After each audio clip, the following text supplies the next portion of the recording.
My name is Francesco Sindico. I'm the Program Director of the LLM in Climate and Energy Law here at the University of Strathclyde Law School. I'm also the Co-Director of the Strathclyde Centre for Environmental Law and Governance. And I'm here to lead the webinar on the LLM in Climate and Energy Law. What we have done here is we have collected a number of questions, frequently asked questions from prospective candidates, from people who have showed interest in our program. I'll go through them, and obviously, if I get some live questions, I will be happy to answer them as well. The first question that often is asked is, what can you tell us about the law school at the University of Strathclyde? From the start, what I want to make clear to those interested in the LLM in Climate and Energy Law is that Strathclyde University and the law school are a different university. We are an excellent university. We rank very highly in league tables and so forth. But what is really important for this program is that it really chimes with the ethos of the university and the ethos of the law school. This is a place of useful learning. That's the motto that the university has from centuries. And it's a place where we really focus on real-life problems, where we want and we contribute to solve these problems. And we do the same thing in climate change and energy.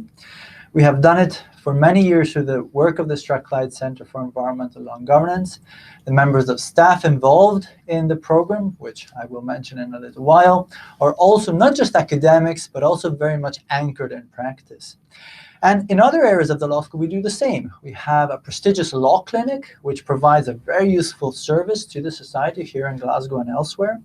And it's really this aspect of the university that characterizes us.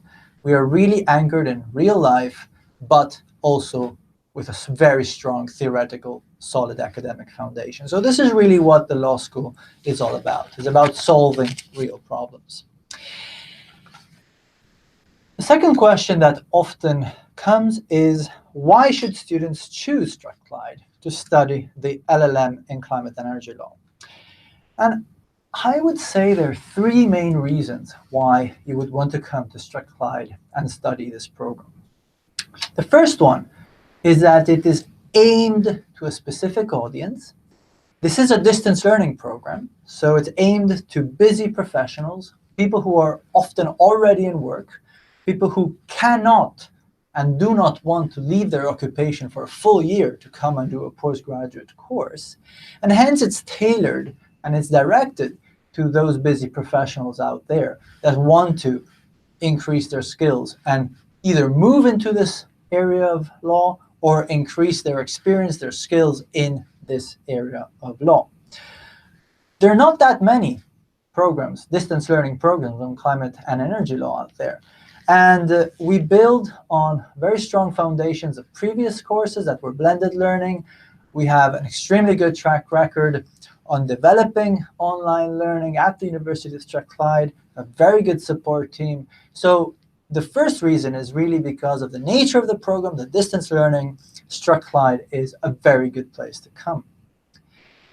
The second reason why you would want to come and do an LLM in climate and energy law is because you would be part of dealing and contributing to a global problem. When you think about climate change, when you talk about climate change, usually you get daunting scenarios, heat waves, and so forth. Now, while that is true, around us, society, if you compare it with what society was in the past, actually has seen a lot of improvements. Environmental degradation and climate change in particular is one of those areas where we still have a lot to work. And to be part of that solution, to be part of that movement that can actually solve that problem and deal with it positively is a unique opportunity. And the LLM in Climate Energy Law does provide you with that opportunity. Now, the third reason is that you would do it in collaboration together with the experts who teach on the program.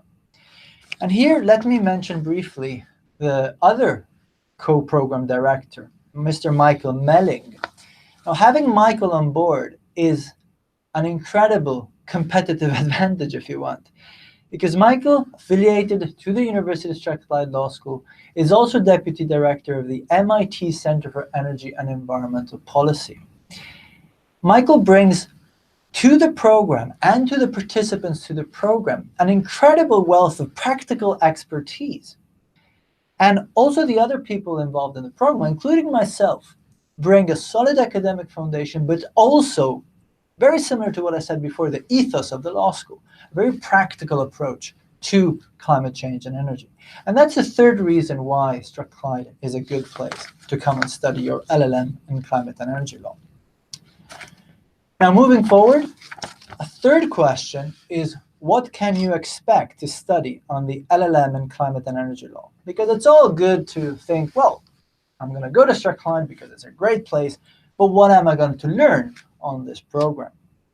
And here in the slide that you have in front of you, you have a list of the classes that you would be taking. I have divided them into 3 groups. The first one are the classes that take place in semester 1 and provide the foundations of the program. You have climate, energy, and international law, climate, energy, and comparative law, research methods and skills. That is the same class for all our LLM students, online as well, and runs through semester 1 and semester 2. And once you've done these foundational classes, you can then focus on more narrow and more specific areas of climate and energy law, such as climate and energy finance, climate, energy, and litigation, and climate, energy, and the global economy.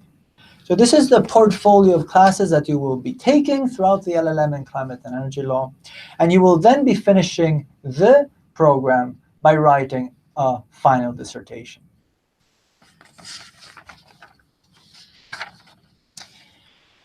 Students want to know, and this is the following question that we usually get, what will a typical week look like for students studying this course? And in the slide that you have in front of you, I want to give you a flavor of what a typical week could look like. Now, it's difficult because all weeks may be obviously a little bit different. But for the kind of program this is, distance learning, it's extremely important for the candidate who often, if not always, is a very busy professional, to be able to time manage and to know exactly what happens and when. And what you have in front of you is what a typical week could look like. It would start on a Monday by opening the virtual learning environment, the online platform that we use, and identifying the reading that needs to be done at the beginning of the week. Following the reading, there will be a video, narrated slides by the class coordinator, where the topic of that specific week is laid out. Now, it's important to understand that as much as this is a distance learning program, it's still a postgraduate program. We're not here to just provide you with huge amounts of information as if we were in school or undergraduate. We're here to inspire. We're here to really open up a debate. So even if it's distance learning, in our narrated slides, we will try to do that. We will try to open a platform for discussion. In order to do that, there will be a forum. And forum 1 is mandatory. And the way it works is that you will have to react to that forum between Monday and Wednesday of a typical week. Then the second part of the typical week kicks in from Thursday to Sunday, and you have to engage with the comments of your peers in that forum in a specific way that will be given to you as instructions for every class. You will then find online another video in most weeks. This will not be narrated slides. This will be a debate, an expert conversation. We will bring in some people from around the university or from outside the university, and we'll have a lively debate on the specific topic that we will be covering that week. We will then put online a second forum. This will not be mandatory, that you can engage with throughout the weekend. And for both forums, you can expect feedback by the class coordinator. So hopefully this gives you the idea of what a typical week would look like. This will be just for the first part of the class, usually 6 weeks, a package of 6 weeks, after which it will be mainly independent work, independent research towards the assignments. Now, following on, a further question is, Strathclyde, as I said, is labeled "A Place for Useful Learning" as our motto. And having that in mind, it is important that students are prepared for the real world and given practical knowledge. And how does the LLM and Climate Energy Law do this? Well, because of the nature of this program, while this is an important question, very often the real world comes to us. What I mean by that is that a lot of our students, if not all of our students, will be busy professionals, will be people working in government, in industry, consultants, NGOs, you name it. And they will bring the real world to the class. Now, having said that, the staff on the program, as I already said, people like myself, Michael Melling, Stephanie Switzer, are all engaged, not just in academia, but also in real life projects, in the practice of climate change, law and policy. So whether it is advising a country in the development of their NDC, or if it's advising governments before international courts, or whether it's preparing through consultancies a specific government or a specific regional government towards the development of a regional carbon market scheme, or again, if it's the contribution to international guidelines developed by an international organization, or finally, leading a global project on climate change litigation. These are all projects that we are involved in. And these are all projects that we will bring into the program. So it's really about this relationship engagement between the students in the program, who are themselves practitioners, the staff within the program, who, yes, we are based in academia, but we work very much outside academia as well, with impact from our work, that allows you, by doing the LLM and Climate and Energy Law, to be involved in the real world. Now, following on that, the next question that we usually get is, how is the course assessed in terms of assignments, exams, dissertations? And this is obviously an important question because you may want to know what you're going to learn, you want to learn who is going to teach you, but you also want to know how am I going to be assessed. And you will find a slide in front of you now with a pie chart. And this just gives you a flavor of how we tend to assess each class. I already mentioned that you will find online forums throughout the typical week. Well, this is just one of the 3 ways we assess it. Now, the forums are compulsory, but they do not count towards the final mark. That's forum 1. So you need to engage in the forum in order to progress, in order to go from week 1 to week 2 to week 3.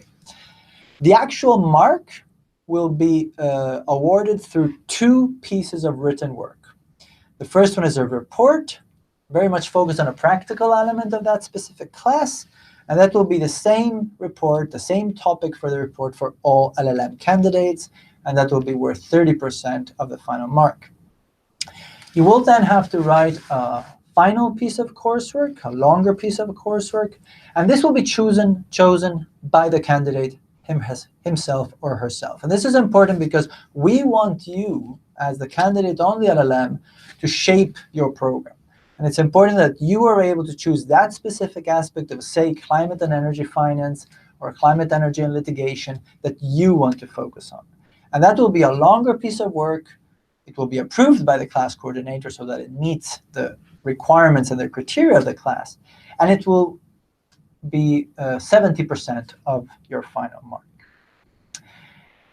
Now, a following question that we usually get is, does the law school have links with the legal profession? And here we have to be careful what we mean by legal profession, and not just climate and energy law, but also in environmental law more broadly. This is not like a traditional domestic law area where you would become only a lawyer or a paralegal. In climate and energy law, there are a number of legal professions, let's say, be it, again, government, international organizations, companies, and energy companies in particular, NGOs. And through the members of the staff, but not only, we also have people within the Strathclyde Centre for Environmental Law and Governance, and I do encourage you to have a look at the website of the Strathclyde Centre for Environmental Law and Governance. You will see a plethora of partnerships with the real world, with partners, with international organizations, with consultancies, and we will be able to facilitate those links throughout the program. So we definitely have links out there, and we definitely want to engage with them with as the students. Now, the last question we get is, what are your top tips for enjoying the LLM in Climate and Energy Law? And the most important tip here, if you want, is, and you can see the slide about time management here, which I will not run you through. It gives you an idea of what I want to say now, is that if you are a busy professional, if you are somebody who has to manage a hectic working schedule throughout the week and undertake a demanding but enjoyable postgraduate program in climate and energy law, you need to know exactly when to do what.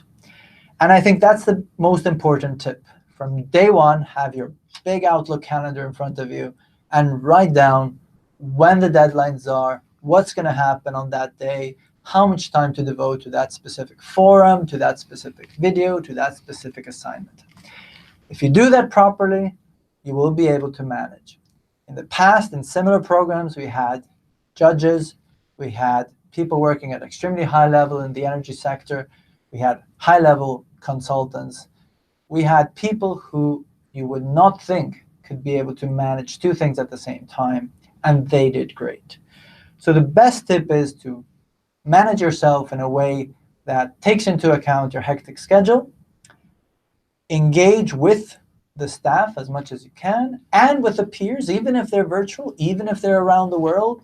The people that will be on the program will come from all parts of the world, from all different backgrounds, and you want to make a connection. You want to get to know them. So in the forums, go beyond what the question is. Go beyond that. Tell about your experience. The great thing of a program that is aimed to professionals is that it becomes a group effort. It becomes somewhere where everybody learns from each other, including the staff. We learn a lot from our students, and we then put it in practice as much as we can. So that was the last question that we usually get. I hope that was useful. And if you have any further questions, please send them over to the law school, and we will be happy to answer them.